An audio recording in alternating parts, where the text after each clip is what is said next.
కార్తీక్ అన్న మాటలకైతే కాంచన అలా ఫీల్ అవుతూ ఉంటుంది. అదే టైంలో దశరథ, సుమిత్ర వాళ్ళు రావడం చూసి షాక్ అవుతూ ఉంటుంది.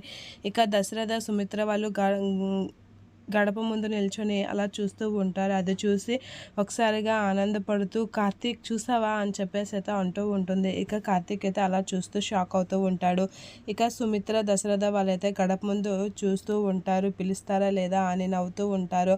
ఇక అది చూసి దీప కూడా షాక్ అయ్యి అలా చూస్తూ ఉండిపోతూ ఉంటుంది. అక్కడే ఉన్న అనసూయమ్మ వీళ్ళందరూ అయితే దశరథ వీళ్ళందరూ రావడం చూసి షాక్ అవుతూ ఉంటారు. అలా చూసేసరికి కాంచన అయితే వాళ్ళ అన్నయ్య కాసి చూస్తే చాలా ఆనందపడుతూ ఉంటుంది. మా అన్నయ్య వచ్చాడురా కార్తీక్ అని చెప్పేసి అయితే అంటూ ఉంటాడు. అన్నయ్య వదిన అని అయితే పిలుస్తూ ఉంటుంది. అలా పిలిచి చూసావా నన్ను పిలవడానికి మా అన్నయ్య వదిన వచ్చారు అని చెప్పేసి అయితే అంటూ ఉంటుంది కాంచన. ఇక నా పారిజాతం అయితే నేనే కాదు మీ అన్నయ్య వదినతో పాటు మీ నాన్నగారు కూడా వచ్చారు అని చెప్పేసి అయితే అంటూ ఉంటుంది. ఆ మాట వినగానే ఒకసారిగా షాక్ అవుతూ ఉంటుంది కాంచన. ఇక సుమిత్ర అయితే మామయ్య గారు అని అయితే ఇలా వెనక్కి తిరుగుతూ ఉంటుంది. అలా వెనక్కి తిరగగానే అక్కడ శివనారాయణ అయితే వస్తూ ఉంటాడు. అలా శివనారాయణ రావడం చూసి ఒకసారిగా షాక్ అవుతూ ఉంటుంది కాంచన. ఇక శివనారాయణ అయితే లోపలికి వచ్చి కాంచనని అయితే పిల్లడానికి వస్తున్నాడని తెలిసి షాక్ అయ్యి అలా చూస్తూ ఉండిపోయి అలా ఉండిపోతుంది. ఇక కార్తీక్ కూడా అలా చూస్తూ ఉంటాడు. దీప కూడా